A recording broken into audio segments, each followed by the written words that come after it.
Welcome back to episode 2 of My Messy Grief. I have with me today Jill Baughn.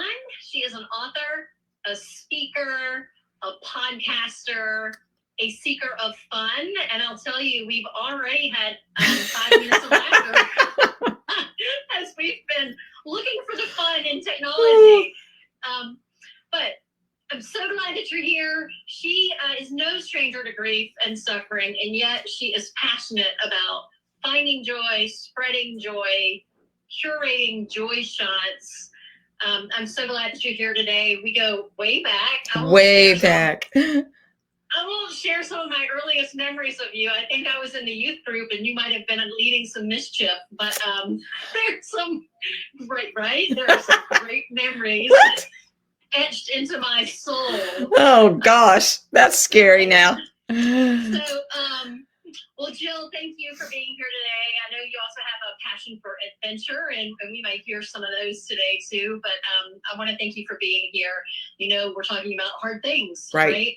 But looking for goodness in the midst of hard. And so you have a podcast called Find Joy No Matter What. Right.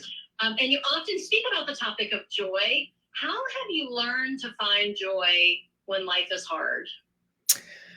Well, I'll tell you a story if that is appropriate for this. And this is just a tiny one. I first remember this concept, and I'll tell you about my adulthood learning of it a little bit later.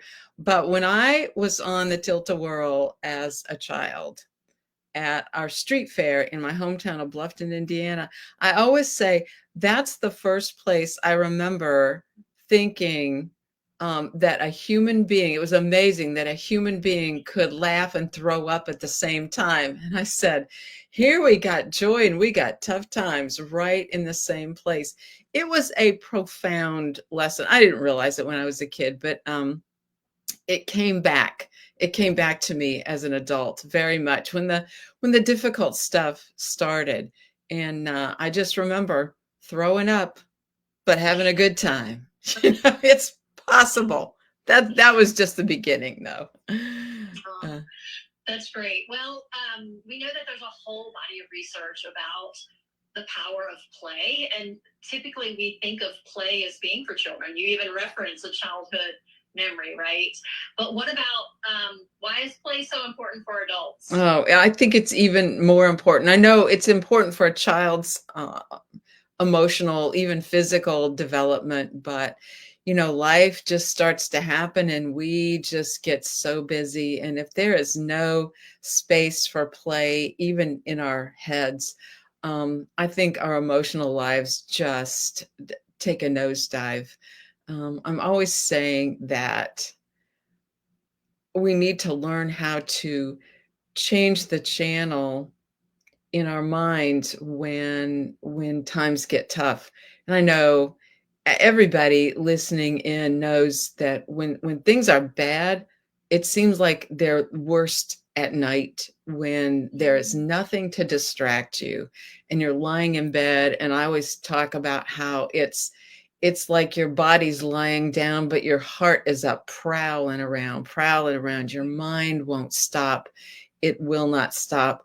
And those are the toughest of times. And somehow we need to find ways to change the channel, not to deny the bad that's going on at all, but to change the focus a little bit. I actually have a quote from, I don't know if you've heard of Tommy Newberry before. He writes about joy a lot, but let me read you this quote, because first he talks about it's a book called 40 Days to a Joyful Life.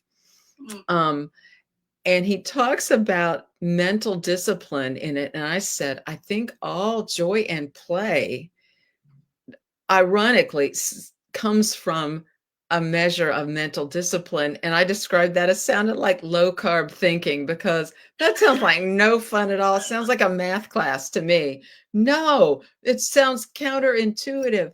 But he says that though God's grace doesn't require mental discipline, Living a life of joyful excellence must be preceded by it. Mm. I had to think about that a minute. Let me read it again, even. Though God's grace doesn't require mental discipline, living a life of joyful excellence must be preceded by it. Mm. And that's when I have said to myself many times the words, change the channel, change the focus. I do it all the time. Change the channel, Jill. Okay, you're going down, you're spiraling. It's time just for a minute to change the channel. And that's what play does in spades. Just frees up space in your mind and in your heart to help do that, help you cope and get you through. Yeah. Right. I can remember in those early days of grief, I still had 2 other young children at home. And so I felt very conflicted. I didn't want them to be burdened with the weight that I was feeling. Obviously, it was impacting them in their own way. Right. But I had youthfulness all around me. And I don't know, children seem so much better at it. Like they can push pause on the hard stuff and go have fun. And I think there's healing that happens in that. And so this idea of changing the channel, or maybe it's the good old fashioned remote control where you push pause. Right. Yeah. There were times that my grief was so heavy that I just needed a break from it. Mm-hmm. But I can also remember feeling guilt the first time after Ashlyn died, the first time that I laughed, I remember thinking, oh my gosh, I'm an awful mother. How could I possibly find joy in life without her? And I know that's not the truth, but play seems counterintuitive to someone who's grieving. So can you help us continue to think of that and frame that idea of both can coexist and are part of us as the human experience and part of our wellness even. Right. I would like to share this little piece by a lady named Jamie Wright. She's an author. She used to describe herself as Jamie, the very worst missionary, because they used to be missionaries. She's funny and she is so honest. So can I just read this for you? Yeah, sure. Because it's just exquisite and I can't do it justice just summarizing it. Her son, her 20-year-old son, took his own life. And 4 years later, she wrote this. She said, feeling sad is as natural as blinking, as ever present as breathing. I don't even have to think about it. It's just part of being alive when your child is not. The hard part is being happy. So counterintuitive. Right. The hard part is letting in love and fun and awe and wonder and pleasure and peace. It's allowing all of the things you think should have died with your child to go on living. I was thinking about this last night, she said, as I lay in my comfy bed after a super fun trip to a gorgeous part of the world with the love of my life, where I smiled and laughed and sipped wine and ate great food. I played in the sun, kissed in the rain, and after a wonderful week of travel, I'd finally fallen into bed exhausted from the goodness of it all. And I felt happy, like really, truly, deeply happy. I know nobody would condemn me for crawling into a hole alone and burying myself in grief for the rest of forever. And trust me, I could do that.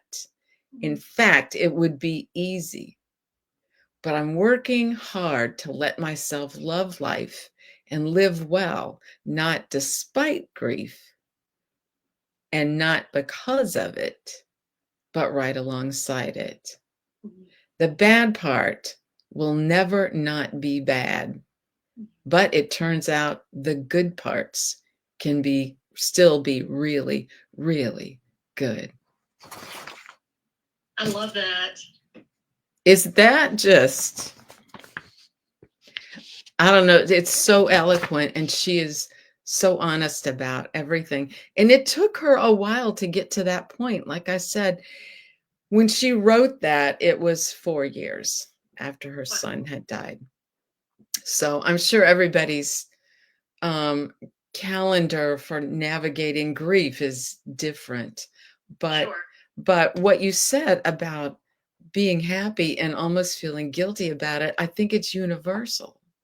I've heard it from more than one person. It's just that her words were just spot on, you know? I love that. Very I love hopeful. that. Yeah. Right? And we weren't called to live. I mean, there are hard things, obviously, that happen in life, but Right. Yeah, God wants us to have a full life. Right. And again, that's both. That's that joy and that sorrow that can coexist. We both talk often about that. Right. So, Well, it's not. Oh, go ahead. I was just saying, sometimes I think I experience joy to a greater degree now because I have the comparison of the depth of grief. Mm-hmm. And so there's some richness in that. Maybe that's gratitude and appreciating really those joyful moments because I know what's not. I don't know. Right. I'm not as eloquent as your as the very worst missionary. Yeah, the very worst missionary. Well, she had time to think about that, before she posted it for the world to see. I just think it's important to remember that play and joy are not a Band-Aid trying to cover up a gaping wound, that it's not, and it's not even really escape. I do know a couple who lost a child and went on this maniacal travel, just like got to get away, and whatever helps, whatever helps you cope.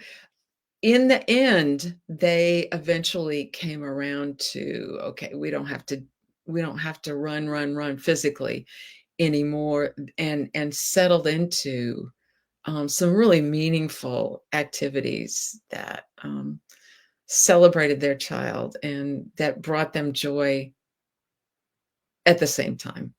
It's complicated. It is complicated. It's very complicated and messy. And that's the term, my messy grief. Exactly. And that's okay, but we're stepping into it. We're able to talk about it, feel it. Like grief isn't meant to be fixed, it's to be felt. Right. And that's messy, but that's, again, part of the human experience. Is how we grow. It's how we process our grief. And it allows this window into finding joy again, I think. Right. So what are some of your favorite recommendations then for injecting play into our lives? I know you are playful, if nothing else, right? Oh, I love fun. I love to have a good time. One of the things I talk about, and Cindy, you have heard me talk about the value of moments before. Sometimes I think you can't handle more than moments, but moments are so, so important. And I talk about seizing and celebrating. And I think once you make an effort to pay attention to moments, then you'll see more and more.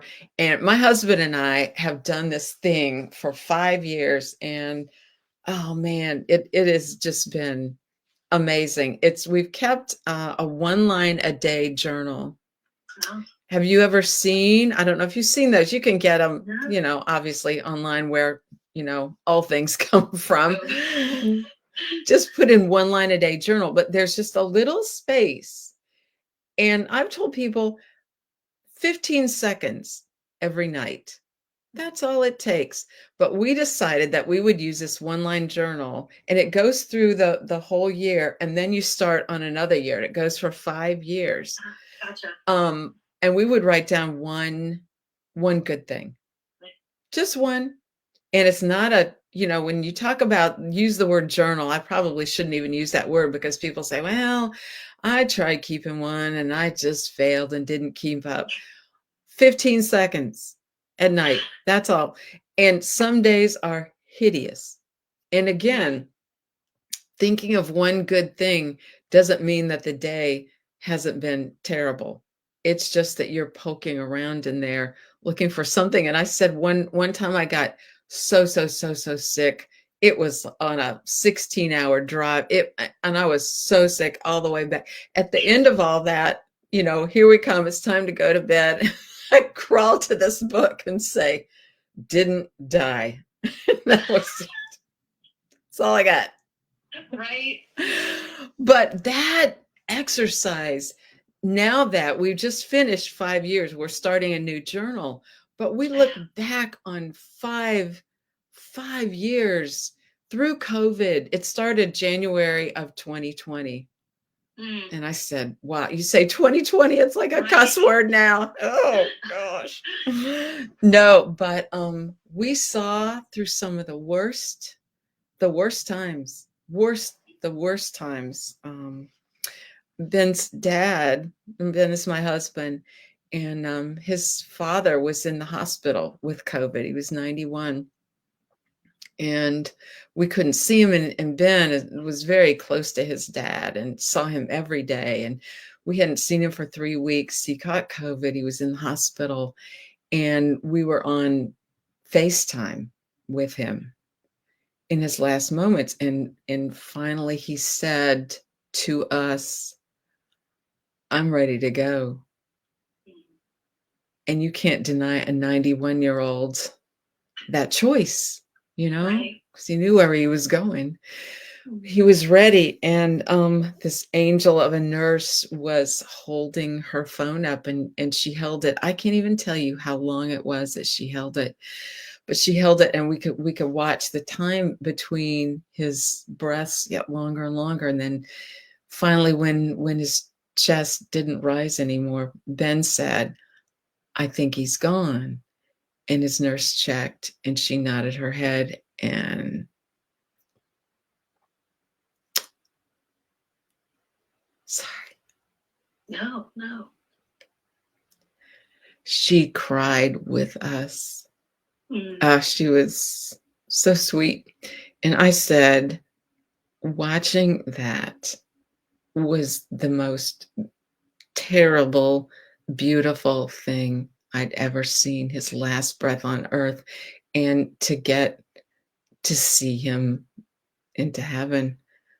But on that day, what can you say in a one good thing journal? And I just said something about his nurse, because she was the sweetest thing. So when the worst comes, there is nothing like having something tangible to put by your bedside or anywhere, really, a collection of goodness when everything else seems to be falling apart. That is one of my favorite things, ways to see. The other, if you want to get more playful, and I'm going to use you for an example, because I have another friend, my friend Sandy and I dress up every Halloween. And we were just so disillusioned because nobody was inviting us to their Halloween parties. And we said, where do the kids get all the fun? So 5-6 years ago, we decided we would dress up and give away candy. And so we made a list of people who were having a hard time, had a rough time that year. And we have dressed up like flamingos and chickens and bees and Wonder Woman and Snow White and everything. There was such healing, if you're shameless enough, which that is our gift. Our spiritual gift is shamelessness. But then it was January after Ashlyn died that you and a friend came knocking on our door, dressed up like, were you dressed like elves? You were dressed like something Christmassy. It was January. I love this. We had leftover candy canes. Yes. So I think we put elf hats on and came with candy canes. It was awesome. And that to me is one just wonderful example of playfulness. It also helps, excuse me, if you're doing something for somebody else, something playful and joyful for somebody to make someone else feel good. Oh, so healing, so change the channel effective to do that. So I think I have one more. Um, and that is to keep a list of things that are fun for you, that bring you joy. And that's an ongoing list. So it's not like you have to sit down and strain your brain for everything in the world that's ever made me feel, joyful or playful or fun. But just it's a continuous list. You keep it around where you have easy access to it, and then cross reference whatever hard thing you're going through. Be sure to inject one of those items into it. Make sure, if you love being outdoors and you're having a terrible day, then outdoors might just be the thing. I read in a book that I can't even name now, where this woman was so into the outdoors and her best friend had died. And she said, I had to go into the woods because no other arms were big enough. Oh, beautiful. I know. And that's Wow. kind of the way it is. What brings you, what fills your soul? Because that's my definition of joy, is that um deep delight that feeds your soul. Joy is not a good time, but it's deep delight. When you define it that way, I think it's easier to see how you could have joy and fun while you're going through something else. You just feed yourself. And only and on a more superficial level, I had to paint the living room one time, and I hate to paint. I hate to paint. I'm not good at it. I'm terrible at it. I hated it. So I made up a playlist of all my favorite stuff, and I just blasted music the whole time. And lots of people do this. If you got to go to the exercise or go to the gym, and you'll play a podcast or or music that you love. What feeds your soul? What helps you change the channel? What gives you some relief in up here and in here? That those are probably my two favorites. Or maybe that was three. I don't know. It's all good. And I love that you go back and look at your journals. Oh, yeah. And let that fuel, like, bring back memories that are happy or make you smile. Right. I think that's powerful. Because you know what? Your world gets so dark. And I know, when I've been in chronic pain, I will say to my husband, when it's just gotten really bad, I'll point to my head and say, it's dark in there today. Yeah, got to do something about that. Everybody knows what that feels like, though. Some days it's just dark in there. And wow, feed yourself and let some light in, because it's good. I love that. You know what? I love to recommend to people to get a bubble gun. Yes. Those little automatic bubble blowers. I mean, you can do the old-fashioned way, but there is something, for me anyway, there's something freeing and light about seeing bubbles float around and popping them or trying to catch them. And it literally just gives my brain a break. And because it's popping around in there all the time. So chasing bubbles is sometimes easier than tracking down the thoughts. So I like wholeheartedly agree with you. Find those fun little things, that speak joy to us. Right. Exactly. And I think we just kind of let those go when we're in the throes of tough times. You just maybe think, oh, I don't have the heart for it, but yeah, you do. It's in there. It's in there somewhere. So even if it's like, just go breathe the air. You know what I did one day? I went out to the car, and it was a beautiful day, but I can't even remember what was going on, but it was something on my mind. It was gorgeous. It was brisk. The sky was blue. I went out and, I was hearing the birds sing. I got in the car and I thought, well, what am I thinking? I got out of the car and I looked up. 30 seconds maybe. Oh, lifted me right up. Right? 30 seconds. It doesn't take a lot. Just being intentional, I think. Right. Yeah. I love it. Exactly. Change the channel. Right. So change the channel a little bit, but not really. Okay. It's really just kind of a continuation. You have a new book coming out Yes. soon. I'm so excited for you. I want you to tell us a little bit about it. Well, it comes, and this I love as much as anything. The publisher scheduled the release for April 1st, April Fool's Day, and I said, thank you. Perfect. It is perfect. It is so perfect. But it is called No Matter What, 90 Devotions for Experiencing Unexpected Joy in Tough Times. And they're short devotions, but my hope for this book has always been a couple things. Number one, that it could be something that you put in your head, that you read before your head hits the pillow at night, or first thing in the morning before you reach for your phone, before your feet hit the floor.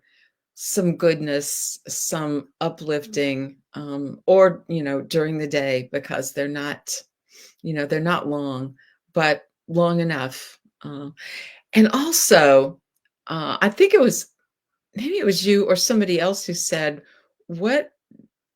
tell me some more about how you structured the book. And I said, I love books where I feel like I know the author by the end.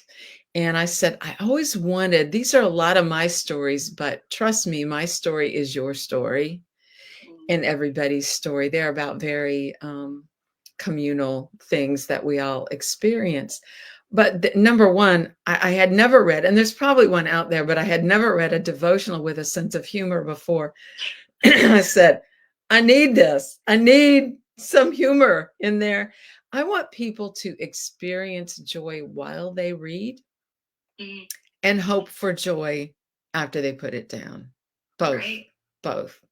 I just want you to smile while you're reading. So there is some humor in there, lots of stories. And I hope by the end of this 90 days, the other thing I love about a 90-day devotional is 90 days is about a season. It's winter's about 90 days long, summer, spring, fall. I love that rhythm. And I want you to feel like you have had 90 days of encouragement from a good friend by the end, because you will know some stuff about me. But again, it's also about you.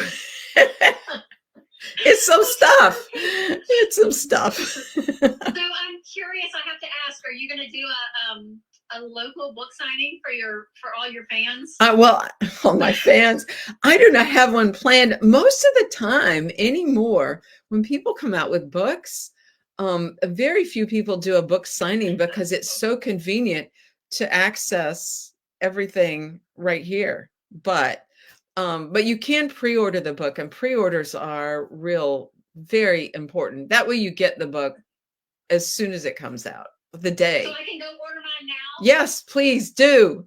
Okay. That's a big help to authors too. So, please do, because that's just a big help. Plus, I have several books on pre-order by now from other people, and I love it because that very day, you're first in line, and you don't want to wait any longer to feel joy. Well, if toilet paper runs so expensive and all the things now, I might come TP your yard on April 1st. Celebration. Nothing would surprise me. I know that the more people know about this, the more I start to say afraid I get, but it's just what I'm due, for all the things I've done to other people. All of your shenanigans through the years. We can have a party on your front lawn. That would be fun. Maybe we'll do that. Right. You could flock it. People flamingoed my yard once, and that delighted me no end. So there you go. Yeah.